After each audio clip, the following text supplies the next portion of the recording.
اور حضرت عبداللہ بن عمر رضی اللہ تعالیٰ عنہ، میں نے پچھلے جمعے بھی یہ احادیث پڑھی تھی، حضور فرماتے ہیں کہ قرآن اور روزہ یہ دونوں بندے کے لیے شفاعت ہوں گے، یہ قیامت والے دن اپنے رب کی بارگاہ میں حاضر ہو جائیں گے اور اللہ کی بارگاہ میں تڑپیں گے، روئیں گے، یہ بندے کے لیے اللہ کی بارگاہ میں مناجات کریں گے، التجا کریں گے اور اللہ کی بارگاہ میں کھڑے ہو جائیں گے، بندے کے لیے، بندے کی شفاعت کے لیے یہ کھڑے ہوں گے، روزہ اور قرآن۔ اور روزہ کہے گا، حضور فرماتے ہیں یقول الصیام اے ربی منعتہ الطعام والشہوات بالنہار فشفینی، روزہ کہے گا یا اللہ اس کا کھانے پینے کو، میں مفہومی ترجمہ کر رہا ہوں، اس کا کھانے پینے کو بڑا دل تھا، یہ تڑپتا رہا تیری رضا کی خاطر، پانی اس کے پاس تھا، اس کے ہاتھوں میں آتا، وضو بھی کرتا تھا، پانی اس کے ہاتھوں سے مس ہوتا تھا، چہرے پہ بھی ڈالتا تھا، اس کے ہونٹ بھی پانی کو چھوتے تھے، یا اللہ اس نے پانی اپنے گلے میں، اپنے حلق میں نہیں اتارا، یہ غرارے بھی، یہ کلی بھی کرتا تھا، پانی اس کے منہ میں بھی جاتا تھا، لیکن تیری رضا کی خاطر اس نے پانی کو حلق میں نہیں اترنے دیا۔ یہ میں مفہوم بتا رہا ہوں، یا اللہ تیری خاطر اس نے کھانے پینے کو چھوڑ دیا، اس نے اپنی خواہشات کو ترک کیے رکھا، اور تیری رضا کو پانے کے لیے اس نے سارا دن تکلیف جھیلی، اور تڑپنے کے باوجود تیری رضا کی خاطر اس نے کھانے پینے کو ترک کیا اور اپنی خواہشات کو چھوڑا، تو یا اللہ آج میں اس کا سفارشی ہوں۔ اور قرآن کہے گا، دوسری سفارش قرآن کی ہوگی، قرآن کہے گا یا اللہ اس کا سونے کو دل چاہتا تھا، یہ سونا چاہتا تھا، لیکن یہ سوتا نہیں تھا، مجھے پڑھا کرتا تھا، یہ جاگ کر میری تلاوت کیا کرتا تھا، مجھے سمجھنے کی کوشش کرتا تھا، اور میرا فہم عطا کرنے کی کوشش کرتا تھا، اور مجھے سمجھ کر پڑھنے کی کوشش کرتا تھا، میری تشریح و تفسیر پڑھتا تھا اور مجھے سمجھنے کی کوشش کرتا تھا، رات کو جاگ کر میری تلاوت کرتا تھا، آج میں اس کا سفارشی ہوں، یا اللہ اس کو معاف کر دے، اس کو بخش دے۔ حضور فرماتے ہیں ان دونوں کی سفارش بندے کے حق میں اللہ قبول کرے گا۔ تو دوستان گرامی قدر، روزہ سفارش بھی بنے گا ہمارا قیامت والے دن، اللہ کی بارگاہ میں ہماری سفارش کرے گا۔ اور ایک حدیث کے الفاظ ہیں، جب بندہ سحری کرتا ہے اور سحری کے وقت اٹھتا ہے، تیاری کرتا ہے، اب کھانا پینا تو اپنے لیے ہوتا ہے، بنانا بھی اپنے لیے ہوتا ہے، سحری کرتا ہے، اس وقت کی تکلیف جھیلتا ہے، نیند کو مؤخر کرتا ہے، نیند کو چھوڑتا ہے، بستر کو چھوڑتا ہے، اور نرم اور گرم بستر کو چھوڑ کر اللہ کی رضا کے لیے سحری کی تیاری کرتے ہیں۔ تو حضور فرماتے ہیں صلی اللہ علیہ وسلم، اللہ کے فرشتے سحری کھانے والوں پر اللہ کی رحمت نازل کرتے ہیں، اللہ کی رحمت بھیجتے ہیں۔ تو دوستان گرامی قدر، ذہن نشین کر لیں، آج ہم نے یہاں ارادہ کر کے جانا ہے کہ آج کے بعد روزے نہیں چھوڑیں گے، اور سارے جتنے بھائی سن رہے ہو، آپ ساروں نے روزے رکھنے ہیں، رکھیں گے نا؟ اللہ پاک ایک حدیث کے الفاظ ہیں سید عالم صلی اللہ علیہ وسلم سے، ابن ماجہ کی روایت ہے، حضرت عثمان ثقفی رضی اللہ تعالیٰ عنہ آپ روایت کرتے ہیں، رمضان میں نفل کا ثواب فرض عبادت کے برابر ہو جاتا ہے، یعنی نوافل بھی پڑھیں گے تو فرض کے برابر ثواب ملے گا۔ اور یہ وہ مہینہ ہے جس میں اللہ پاک رزق بڑھا دیتے ہیں، رزق میں اضافہ ہو جاتا ہے، گھروں میں برکتیں آ جاتی ہیں، رزق میں برکتیں آ جاتی ہیں، اللہ پاک رزق بڑھا دیتے ہیں۔ تو دوستان گرامی قدر، آج کے بعد اللہ کی تلقین اور نصیحت کو ہم نے ماننا ہے۔ اللہ پاک کہہ رہا ہے کہ روزے تم پر فرض کیے گئے ہیں، اسی طرح فرض کیے گئے ہیں جس طرح تم سے پہلے لوگوں پر فرض کیے گئے، تو ہم روزے رکھیں گے نا، بیماری کا بہانہ نہیں کرنا، تندرست بھی بیماری کا بہانہ کر دیتے ہیں، نوجوان بھی کہتے ہیں میرے سے گزارا ہی نہیں ہوتا، بلے شاہ پتہ تد لگ سی جدو چڑی پھسی ات بازا. جب ہم اپنے رب کی بارگاہ میں پیش ہوں گے تو پھر ہمیں خبر ہوگی کہ ہم نے کیا کیا. پھر بندہ کہے گا اس دن یا اللہ ایک لمحہ مجھے مہلت دے دے, ایک دفعہ مہلت دے دے, ایک دفعہ مجھے دوبارہ دنیا میں بھیج دے, پھر دیکھ میں کیسے تجھ سے وفا کرتا ہوں. بندہ التجا کرے گا, مناجات کرے گا, بارگاہ الہی میں تڑپے گا,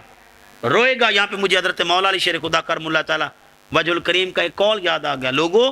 یہ دنیا دارالعمل ہے, یہاں پہ حساب نہیں ہوتا. ہم دنیا میں ہیں تو کوئی حساب نہیں ہے, یہ عمل گاہ ہے, یہاں پہ تیاری کی جاتی ہے, قیامت والے دن کے پرچے کی تیاری کی جاتی ہے. جس طرح بچہ سارا سال ٹیچر پڑھاتا ہے, کتابیں اسے بتاتا ہے, مختلف کتب کی سیر کراتا ہے, اسے سمجھاتا ہے, اس کو فہم عطا کرتا ہے, سارا سال اسے تیار کرتا رہتا ہے, سارا سال اس پر محنت کرتا ہے, اس کے لیے کاوشیں کرتا ہے, مختلف ہیل بہانے بناتا ہے تاکہ بچہ میرا پڑھ جائے. اور امتحان والے دن وہی ٹیچر جو اس کے ساتھ نرمی کا سلوک کرتا تھا اور کبھی اس سے ناروا سلوک نہیں کرتا, اور امتحان والے دن اگر بچہ کتاب کھول لے وہی ٹیچر اس پر ناراض ہو جاتا ہے. کہا تجھے 1 سال دیا تھا تیاری کے لیے, آج دن امتحان کا ہے. تو بندہ بھی التجا کرے گا رب کبریا میں, اللہ کی بارگاہ میں گریہ زاری کرے گا, گڑ گڑائے گا, منت سماجت کرے گا, تڑپے گا, روئے گا. یا اللہ میں تیری بارگاہ میں ایک دفعہ موقع مانگتا ہوں, ایک چانس مانگتا ہوں,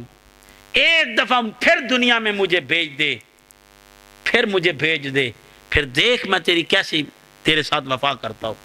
تو دوستان گرامی قدر, حضور فرماتے پھر موقع نہیں ملے گا. آؤ یہ زندگی میں نہ جانے کس گلی میں زندگی کی شام ہو جائے,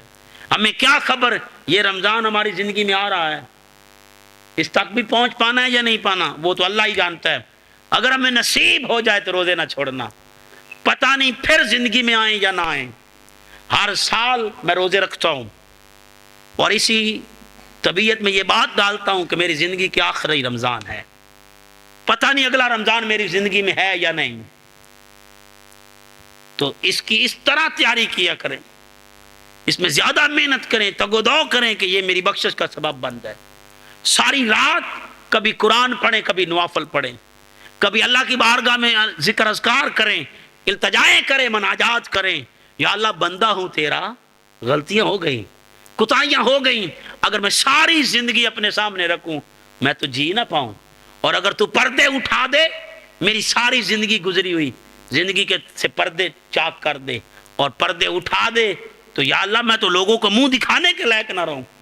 لوگ مجھے گالیاں دیں, دھکے دیں, دھتکار دیں, جو سینے لگا رہے ہیں وہ بھی چھوڑ جائیں,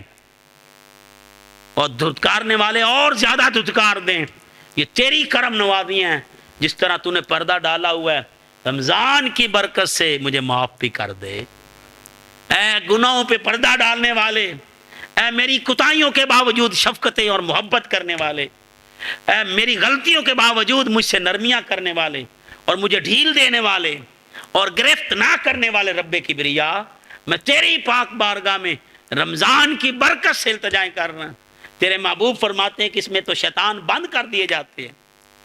جنت کے تو دروازے کھول دیتا ہے اور جہنم کے دروازوں کو بند کر دیتا ہے. جنت تیری رحمت ہے اور دوزخ تیرا عذاب ہے.